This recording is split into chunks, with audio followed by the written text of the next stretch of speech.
South India के एक भरे पूरे शहर में जैसे ही शाम ढलती है, टाउन हॉल के पास की गली रौनक से भर जाती है।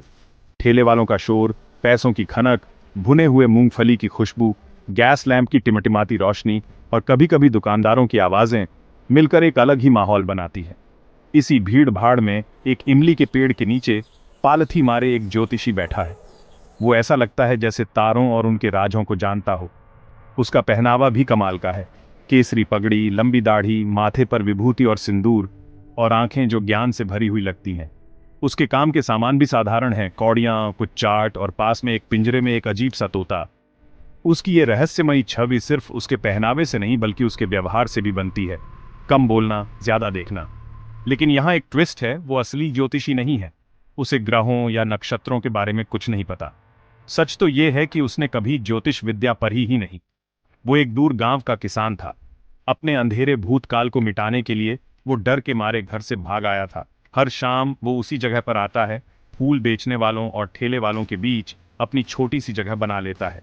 लोग उसके पास उत्सुकता, अंधविश्वास या उलझन के कारण आते हैं, और वो अपने तेज दिमाग और अनुमानों से उन्हें वो बताता है जो वो सुनना चाहते हैं।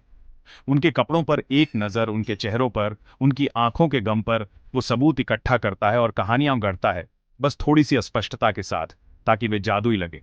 एक शाम जैसे ही वो अपना सामान समेटने वाला होता है, एक अजनबी आता है।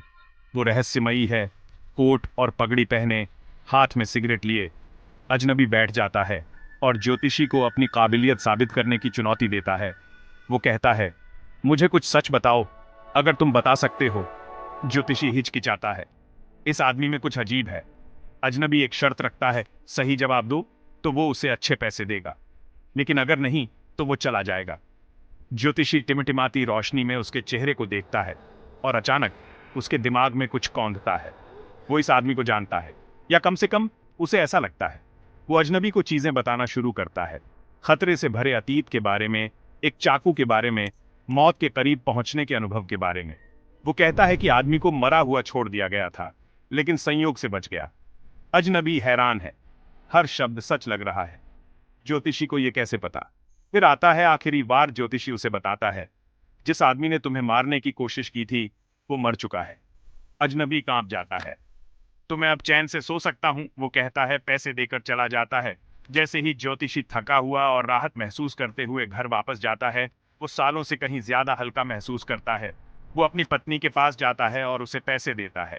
वो खुश है, सोचती है कि बस एक और अच्छा दिन था। लेकिन सिर्फ वही सच्चाई जानता है। सालों पहले उसने अपने गांव में एक शराबी झगड़े में एक आदमी को लगभग मार डाला था। उसने सोचा था कि आदमी मर गया है, और वो शहर भाग आया, अपनी पुरानी जिंदगी को हमेशा के लिए पीछे छोड़कर। जिस आदमी को उसने मरा हुआ समझा था, वो वही अजनबी था जो आज आया था।